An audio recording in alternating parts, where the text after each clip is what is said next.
So the previous week we went through the marriage of Rasulullah sallallahu alaihi wasallam to Khadija radiallahu anha, how it materialized, how it came into fruition.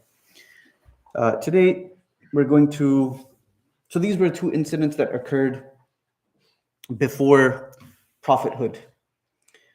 So the first was, and we don't have much information prior to the prophethood of Rasulullah sallallahu alaihi wasallam. There wasn't someone who was walking behind the Prophet sallallahu alaihi wasallam taking notes. So what we have is just few incidents scattered here and there. So after the marriage of Rasulullah sallallahu alaihi wasallam, the second thing that we have is the rebuilding of the Kaaba. This took place when the Prophet of Allah was 35 years old. So the Kaaba, it was in need of repairs. Right? There was a flood, it was in need of repairs, and there was news of a sale going on in the city of Jeddah. Right? So the Caesar of Rome had sent supplies to one of the cities of Yemen to rebuild a church destroyed by the Persians, because the Romans and Persians, they were at odds with one another. So the Sassanid Empire and the East Roman Empire, the Byzantine Empire, they had skirmishes and they fought many battles and wars. The Romans started gaining an advantage when Hiraqal ultimately became the emperor. So what happened was that this church in Yemen, it was destroyed by the Persians. So the Caesar sent supplies by ship. That, the purpose was that this ship was carrying supplies and it would rebuild the church. So he got the best wood, marble, craftsmen, sent them all to Yemen on a ship. So but Allah subhanahu wa ta'ala, people plan and Allah subhanahu wa ta'ala has another plan altogether. So Allah subhanahu wa ta'ala's plan was, and the books of Seerah mentioned that Allah subhanahu wa ta'ala had sent a wind off the coast of Jeddah. The ship, it crashed. The ship crashed, carrying all of these prime supplies. It crashed. So the ship was damaged, but it did make it to Jeddah. So all of the cargo, you have the most expensive marble, wood. Where is it sitting? It's sitting in Jeddah now, right? It's sitting on the shore in Jeddah. And it's very interesting when you think about it, because it wasn't as if, the Arabs, they had craftsmen sitting in Makkah. There was no craftsmen sitting in Makkah. They didn't have building material in Makkah. And you have to also keep in mind that the Arabs, they were not known for building grand structures and fortresses like the Jewish folk in Medina, the Romans, right, in Sham and the Levant region, and the Persians in Ctesiphon. Right? As a matter of fact, Persian architecture still remains in Ctesiphon. It's just ruins of the castles that the Khosrow would live in. It's still there even today, and that's a testament to their craftsmanship and the way they would make buildings just to last throughout the centuries. So now the people of the ship decided that our ship right now, it's on the shore. We're not going to make it anywhere. So let's sell the material. So because they have to raise enough money to go back home to Rome, right? That's where they're from. So when the Quraysh heard about this, they gathered all of their wealth, right? They went to Jeddah and they purchased all of the merchandise, and they also hired the craftsmen. Right? The craftsmen that were on that ship, they also hired them. And obviously they were educated in the palace of Caesar, because Caesar is sending the best craftsmen, the best architects, carpenters, whatever you can think about, Caesar has, sent them for the purpose of rebuilding this church. So they bring all of the goods back to Makkah, right? They bring all of the goods back to Makkah. Now, since the beginning of time, a few things over here. The Kaaba has been built 5 times. Since the time of Adam alayhi salam, the Kaaba, Baytullah, has been built 5 times. First, it was built by Adam alayhi salam. It was commanded by Allah Azza wa Jal. It comes in hadith, Abdullah bin Umar, he narrates, And Amr ibn al-As narrates that Rasulullah sallallahu alaihi wasallam said that Allah sent Jibreel to Adam alayhi salam with the command to build the Kaaba. So the first time it was built was by Adam alayhi salam. So when Adam alayhi salam completed the building of the Kaaba, he was ordered to do tawaf. He was ordered to circumambulate the Kaaba, meaning go around, perform the tawaf. He was told that you are the first man, and this is the first house which has been built for the worship of people. This is the house of Allah subhanahu wa ta'ala, built for the worship of people. When the floods came in the time of Nuh alayhi salam, no remains of the Kaaba was there. The Kaaba was gone. So it just completely, with the flood and everything, the structure of the Kaaba, it just disappeared. So Ibrahim alayhi salam was then given the command to build the Kaaba for a second time. So this second time the Kaaba was built. So there was no signs left of the foundation. So Jibreel alayhi salam came and showed Ibrahim alayhi salam where the original foundations were. So Ibrahim alayhi salam, we know the story. Ibrahim alayhi salam alongside his son Ismail alayhi salam, they both rebuilt the Kaaba. So the third time, and this is the time that we're on right now. This was 5 years before prophethood, when Rasulullah sallallahu alaihi wasallam was 35 years old. Right? This is the time that we're discussing. So the Kaaba was in a state of disrepair. It rained, the water would seep inside. It would go inside the Kaaba. So the leaders of the Quraysh, they all get together. They decide that, you know what, we would take down the existing Kaaba, rebuild it completely from scratch. We'll take it down all the way to the foundation and we'll rebuild it. Okay. So when this had been decided, Rasulullah father's uncle, Rasulullah sallallahu alaihi wasallam's father's uncle, Abu Wahab, he got up. Right? His father's uncle, so Abdul Muttalib's brother, he got up and said that all of the money which is to be spent on rebuilding the Kaaba should only come from halal, permissible earnings. So they did have an understanding of what constitutes as halal. So no matter how depraved the society was, no matter how messed up, depraved the society was, how unethical they were, they did have a concept of what constitutes halal, that what is halal, what is pure earnings. Right? I mean, anybody who has an ounce of, ethical standards of good character will understand that, using money that is from theft, this is not good, right? Taking someone's money without their permission, it is not good. Usurping someone's money, this is not good. So they did have an understanding. This much we can realize just through ethics, right? And modern day society. So they had an understanding that what constitutes halal and what constitutes haram. So now the honor of rebuilding the Kaaba, this is a great thing, right? This is a big moment, right, for the Quraysh. Each clan was given a certain part to build to ensure that no one was left behind this honor. So you have a whole bunch of, so the Quraysh, right, it's divided into sub-tribes. So all of these sub-tribes, they're given a responsibility that this is the area that you have to rebuild. So the side of the Kaaba by the door was given to Banu Abd Manaf, right, which was the family of Rasulullah sallallahu alaihi wasallam, and Banu Zahra. Okay. The side of the Kaaba between Rukn Yamani and Hajr Aswad was the responsibility of Banu Makhzum.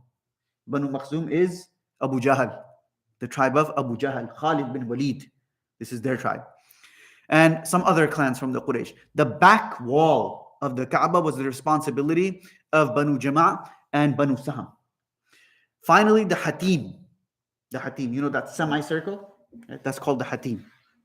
Okay, this was the responsibility of Banu Abdiddar ibn Asad and Banu Adi, the tribe of Umar radiallahu anh. So when the time came for rebuilding, the Quraysh heard, as I mentioned, this ship came and it breaks down, it sets on the shores of Jeddah, and it's about 50 miles. Jeddah is about 50 miles from Makkah. And this is, taqdeer of Allah subhanahu wa ta'ala is an amazing thing, right? They decided to rebuild, and a ship carrying exactly what they needed just happened to break down. This is, when you think about it, it's just, it's amazing that this is the taqdeer. They made a decision that we need to rebuild, and lo and behold, supplies are there. Right? Lo and behold, they find out that a ship has there's a shipwreck, and the ship is carrying the choicest materials that are known to man. So anyway, the person who was making the deal was Walid bin Mughira. So he actually went to Jeddah, took some of the material, planks for the roof of the Kaaba, and one of the craftsmen was a Roman. His name was he was on the ship. His name was Baqum. He was also, so that he was brought back, right? He was brought back to Makkah to help with the rebuilding of the Kaaba. As I said, the Arabs, they were not experts when it came to building structures, right? You need a civilization for that. And the Arabs, they had no civilization. Right? They had no civilization. Reading and writing was not ubiquitous. It was not common. So now the time came to take down the old building. But no one could sum up the courage that how can we break down the Kaaba? This is a big deal. Right? How can we break down the Kaaba? So Walid bin Mughira, he stood up.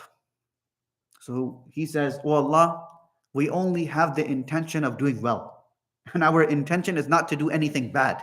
We just want to repair the Kaaba." Right? We want to repair the Kaaba. So with these words, he started to take down the part of the wall which was between Rukn Yamani and Hajr Aswad. Right? So the wall that is facing towards Yemen. Okay? Facing to south. Facing towards Yemen. So the people of Makkah, everybody's looking. All of the clans are looking. They're worried that something is going to happen. Right? He's taking in the Kaaba. This is a big deal. Something is going to happen to him. Something will happen to Walid bin Mughira.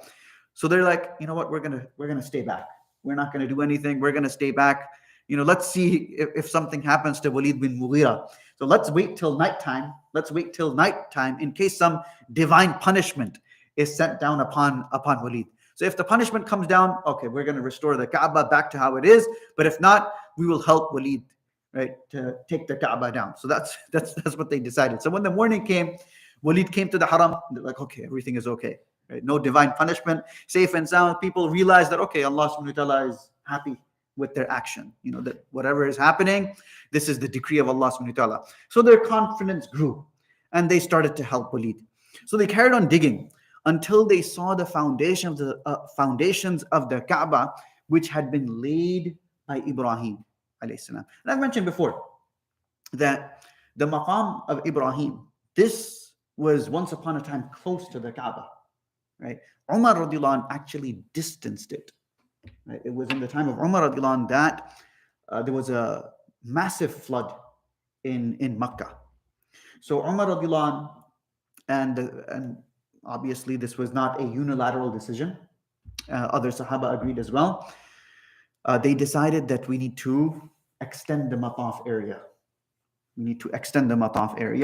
So they moved Maqam Ibrahim a little bit further from the Kaaba. Otherwise, it was close to the Kaaba once upon a time. So anyway, a Qurashi, they were digging, and a Qurashi that struck the foundation with his spade. So there was a loud noise which was heard in the whole of Makkah. The people then stopped digging. They started to build the Kaaba upon these foundations. So they found the foundation, right, and they started to build the Kaaba upon this foundation. So the different clans started collecting stones and built the relative parts of the Kaaba as had been delegated. Now, when the time came for them to put Hajr Aswad back in place, there was a severe difference of opinion, to the extent swords were drawn. People and the Arabs, they're war. This is their area of expertise. So they were about to fight. A fight was about to break out, and this situation continued for 4 or 5 days. So to put an end to this dispute, Abu Umayyah, he's the oldest, he makes a suggestion. So he said that, look, tomorrow morning, first person who enters the door of the masjid, let's make him the arbitrator. So he can decide what needs to be done. Everyone accepted this opinion. And the following morning, they arrived in the Haram to see who's the first person. And it so happened that the first person to come was none other than Rasulullah sallallahu alaihi wasallam. So as soon as they saw him, they all said that this is Muhammad. They all knew him. This is Muhammad. this is Al-Amin, this is As-Sadiq, this is the trustworthy person. We are happy with whatever decision he makes. Whatever, he's 35 years old. So they said that we are happy with whatever decision he makes. So Rasulullah sallallahu alaihi wasallam, he asked for a sheet. He placed the Hajar al-Aswad in the middle of it. He then requested that the leaders of each clan should hold the sheet. No one is left out from this honorable act. So everyone was happy with this decision. They held the sheet with the Hajar al-Aswad. When the sheet was lifted up to the place where the stone needed to go in, the Prophet ﷺ took his own blessed hands, took the stone and placed it into the niche. So this was Rasulullah ﷺ. And this was how the Prophet ﷺ helped settle an argument, as well as place the Hajar al-Aswad in its position. Now, certain changes, because the Kaaba was rectangular in shape. It was not the cube that you and I see. It was not the cube that you and I see. It was rectangular, right? So because the semicircle, hatim, that is also part of the Kaaba. So imagine if you were to put bricks there, right? That would be part of the Kaaba. Hence, it would be more rectangular than cube. Right? So what happened was that they ran out of material. They ran out of material. So they're like, you know what? When we get additional material, we'll build the rest. So then they demarcated that with some stones. And to this day, there's just a semicircle there. They just left it upon how it was. But this is a good thing. This is actually a blessing in disguise, because praying inside that semicircle is like praying inside the Kaaba. It is like praying inside the Kaaba, because it's impossible for you and me to get into the Kaaba, right? Unless you're a dignitary, that's the only way you're going to get in. So, what changes did the Quraysh make to the original building? The Kaaba used to have two doors, one for entering, one for exiting. So people could go in, they could go out. But now, only one door. One door to go in, one door to come out. Right? So only one door. They only built one door. The second change was that the door, it was ground level. It was ground level. They raised it to a high position so that no one could enter it unless a stair was placed over there. So they raised the door. Finally, the side of the Kaaba, which was towards the Hatim, that was shortened. So a person, as I said, reads Salat in the Hatim within the semicircular wall. It is as if he's doing Salat inside the Kaaba. They also built a water spout. You know that gold water spout that you might see? They also built that. This is, if you look at it, this was a necessity. And to this day, we see this water spout. So originally, there was no water spout, but they built a water spout so that, rain doesn't settle and it comes down. So this is why they built the water spout. The Prophet ﷺ, when he conquered Makkah 25 years after this, 25 years after the rebuilding of the Kaaba, he said to Aisha radiallahu anha, were it not for the fact that your people are still new to Islam, they've just accepted Islam. Right? They've just accepted Islam. Packing on too much is going to be difficult for them. Packing on too much is going to be hard for them. So the Prophet ﷺ said, I would have rebuilt the Kaaba. I would have rebuilt the Kaaba in its original structure, the way Ibrahim alayhi salam had built it, and made the Kaaba accessible to everybody. Meaning that the Prophet ﷺ would have made the door go down, right, number one, and built two doors. One for entering and one for exiting. But doing this might cause problems to the new Muslims, because they might think that this is like a new thing, and this is we don't understand it. When a person enters into Islam, then if you pack on too much, that person is going to get confused. He will get confused. Not only that, that confusion, it might lead to problems moving forward for him. So anyway, in the time of the early Umayyad dynasty, one group led by Abdullah bin Zubayr, he is the son of Asma radiallahu anha, right? Asma bint Abi Bakr and Zubair bin Awwam. So Abdullah bin Zubayr broke away from the Umayyad Empire, and he founded his caliphate in Makkah. So this was the time of the infamous Hajjaj bin Yusuf, messed up guy, tyrant, right? Most tyrant ruler ever seen in the Ummah. So when this hadith reached Abdullah bin Zubayr about Rasulullah SAW wanting the Kaaba back to its original structure that Ibrahim al-Islam built. So he actually destroyed the Kaaba, he rebuilt it, he made it into rectangle shape, and he lowered the door down to the ground. And he made 2 doors. So then Abdullah bin Zubayr, he was assassinated by Hajjaj bin Yusuf. He was killed. Hajjaj bin Yusuf overtook Makkah by throwing catapults into the Kaaba. He was an evil person, Hajjaj bin Yusuf. And he destroyed the Kaaba. He destroyed the Kaaba. It sustained a lot of damage. Then he crucified Abdullah bin Zubayr, a companion, the son of a companion, the brother of a companion, in front of the Kaaba. So this guy was a really evil person. And Hajjaj then rebuilt the Kaaba as it was before, square shaped with a raised door, and basically how the Quraysh had built it when it was being rebuilt in the time of Rasulullah sallallahu alaihi wasallam, 5 years before prophethood. Then what happened was, in the time of Imam Malik, the Khalifa asked Imam Malik that, shall we rebuild the Kaaba as it was built by Ibrahim al-Islam? So Imam Malik said that no. Imam Malik said no. Even though this is the desire of Rasulullah sallallahu alaihi wasallam. The Kaaba should be rectangular, 2 doors, both of them ground level. So when the Khalif asked him, should we do it? Imam Malik said no. Because I don't want the Kaaba to become a toy that kings come along and do whatever they want with it. And this is an indication of the wisdom and the farsightedness of Imam Malik, rahmatullahi alayh, because this is precisely what would have happened.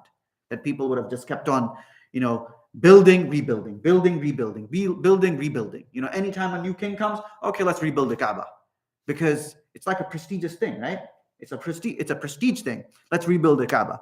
So from the time of Hajjaj bin Yusuf, it's remained as the pre-Islamic Quraysh built it in a square shape with a raised door. This is the Kaaba that we see today.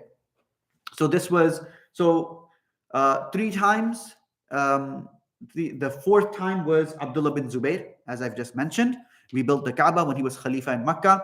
And the 5th time was Hajjaj bin Yusuf, who was the governor of Makkah in the time of Abdul Malik ibn Marwan. These were the 5 occasions that the Kaaba was rebuilt.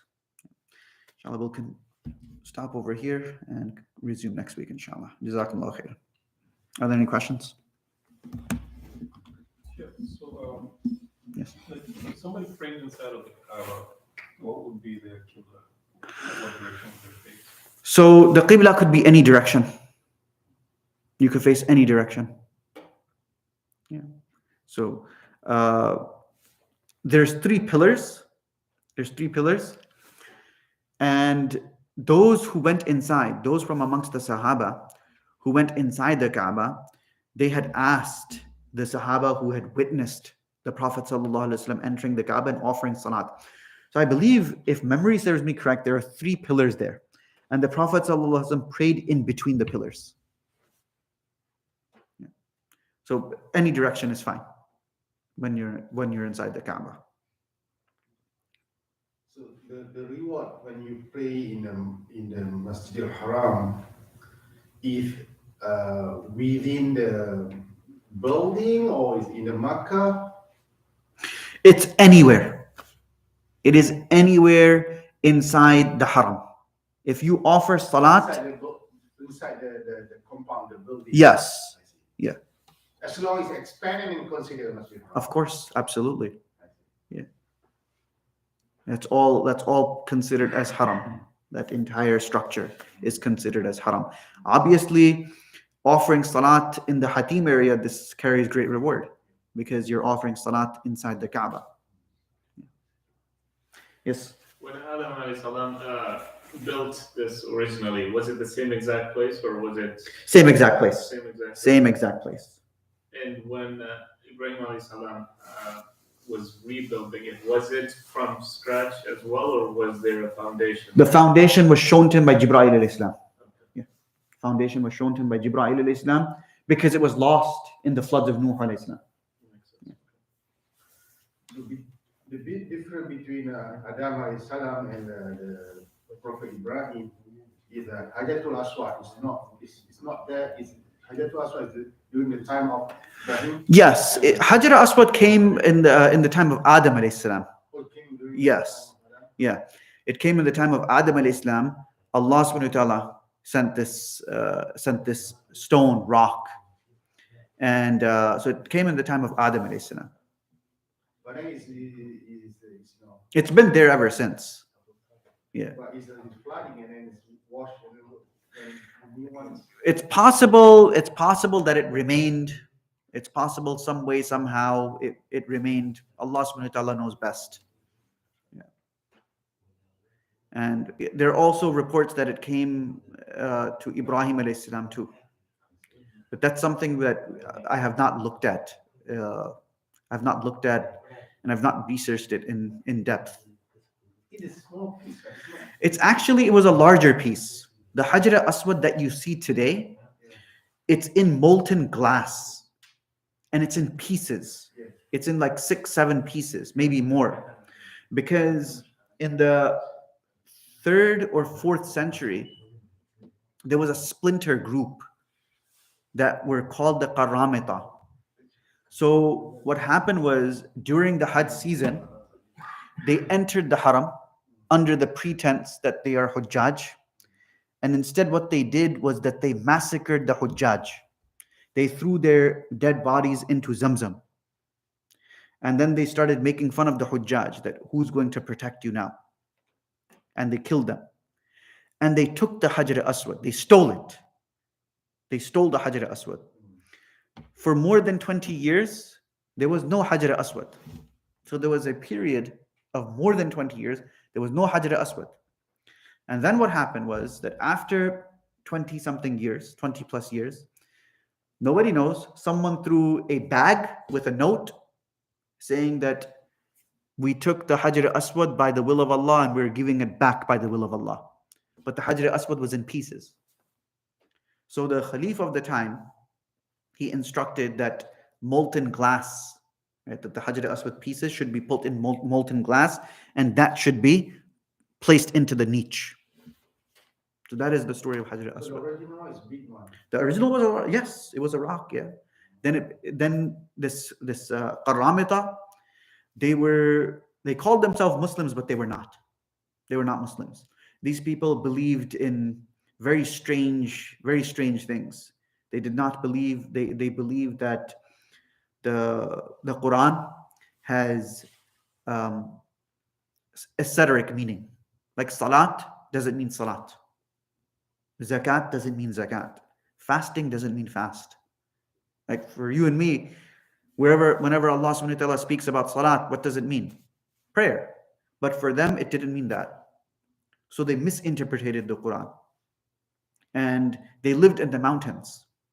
So it's impossible for any army to, go and, infiltrate this was like their fortress.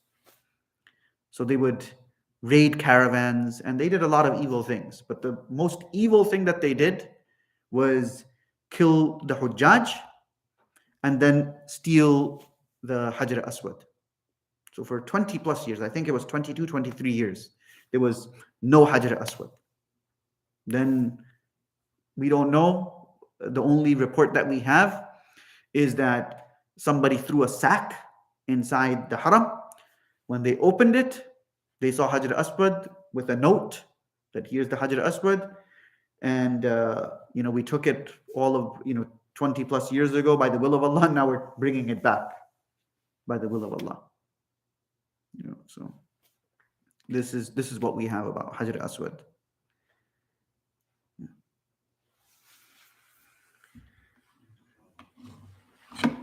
Jazakumullah khair.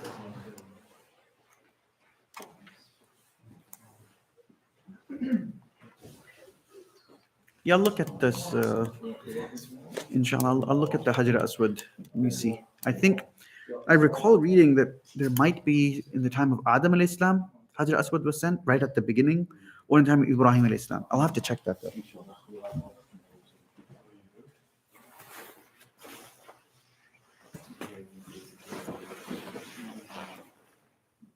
we've done with that.